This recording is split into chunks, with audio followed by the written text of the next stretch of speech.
Bonjour, je suis professeur des écoles depuis 2003 et en cycle 3 depuis plusieurs années et je souhaite vous présenter aujourd'hui les supports que j'utilise en classe.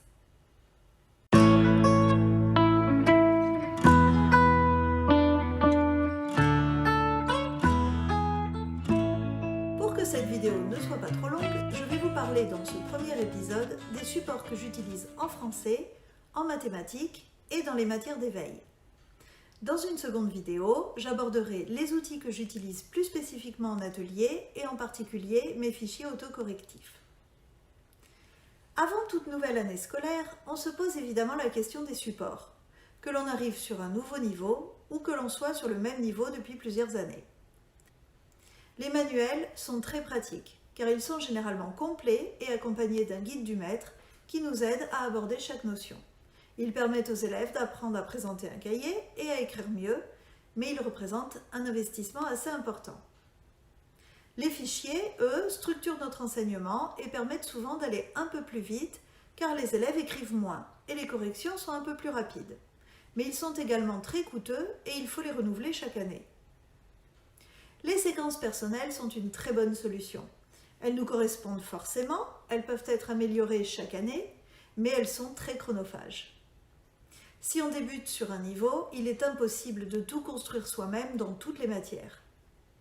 Bref, aucune de ces solutions n'est parfaite et il nous faut donc jongler en fonction des matières et de nos objectifs d'apprentissage pour bien choisir nos supports. En mathématiques et en études de la langue, j'ai fait il y a quelques années le choix de concevoir mes propres manuels. J'étais sur le point d'avoir un niveau double CE2-CM1 pour la première fois, ce qui me faisait vraiment très peur, et à l'époque je travaillais en magistral. Je cherchais donc le moyen de n'avoir qu'un seul manuel pour les deux niveaux. Et si possible, des séquences en parallèle pour les notions communes à ces deux niveaux. J'ai d'abord commencé avec une version photocopiée que j'ai glissée dans des porte-vues et cela m'a permis de faire évoluer ce support en fonction des changements de programme officiels d'une part, mais également en fonction de la réussite de mes élèves. Très récemment, je suis passée par un imprimeur parce que je voulais que mes élèves aient entre les mains un vrai manuel et plus seulement un porte-vue. Je vais vous présenter maintenant le manuel de français. Je ne vous présenterai pas celui de mathématiques parce qu'il fonctionne exactement sur le même principe. Alors, voici mon manuel auto-édité d'études de la langue à destination des CE2 et des CM1 et qui traite de l'orthographe, de la conjugaison, de la grammaire et du lexique. Je vais vous le montrer en commençant par la fin parce que c'est plus facile à feuilleter avec cette partie en violet qui s'appelle Pour aller plus loin et qui est un petit peu hors programme. En fait, elle permet aux élèves qui ont terminé le programme de l'année de continuer de travailler.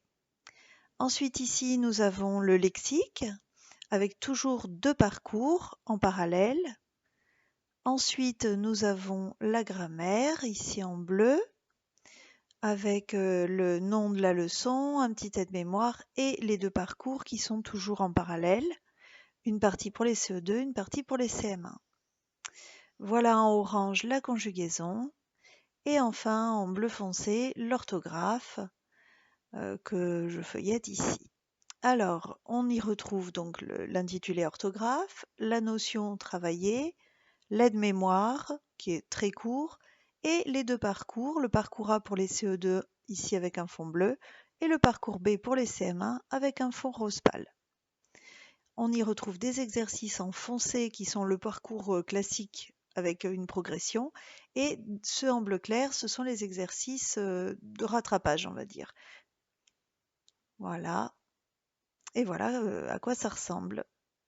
Évidemment, maintenant que je fonctionne en atelier et en plan de travail, je pourrais travailler avec n'importe quel manuel, car les niveaux doubles posent beaucoup moins de soucis avec ce type de fonctionnement. J'ai d'ailleurs fait une vidéo à ce sujet que vous pourrez voir en cliquant sur le lien qui apparaît ici. Mais comme ce support me convient toujours et que je le connais sur le bout des doigts, eh bien je continue de l'utiliser. Avant de vous parler des supports que j'utilise en histoire ou en sciences, je voudrais vous demander de liker cette vidéo et de penser à vous abonner à cette chaîne maintenant si la vidéo vous a plu, car cela va m'aider à exister et à grandir sur YouTube. Revenons maintenant à nos supports en histoire et en sciences, où je ne suis pas vraiment à l'aise. Pour ces matières, j'ai eu besoin de créer mes propres supports pour mieux les maîtriser et mieux me les approprier. Ce qui fonctionne le mieux pour moi, c'est de préparer mon année complète avant la rentrée scolaire. Je la prépare donc durant les grandes vacances. Cela me prend plusieurs semaines, mais ensuite je suis tranquille pour toute l'année. Voici ce que donne mon support d'histoire par exemple. Je précise qu'il s'agit essentiellement d'un travail de compilation.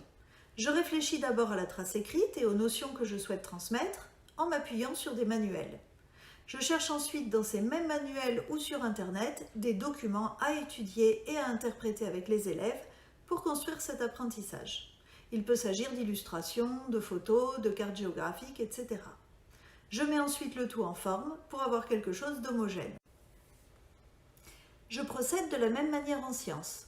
Dans notre école, nous avons ainsi 2 années complètes de fonctionnement, le programme étant très riche, en cycle 3. Pour chaque séquence, il y a une feuille de route pour l'enseignant et ensuite tous les documents à projeter sur TBI avec les corrections. Les documents à imprimer pour les élèves, les évaluations corrigées, bref, là encore du clé en main pour ne plus avoir à y penser ensuite pendant l'année scolaire. Voilà pour ces premiers outils que je voulais vous présenter. Dans une prochaine vidéo, je vous montrerai ce que j'utilise en atelier et ce que je propose en différenciation.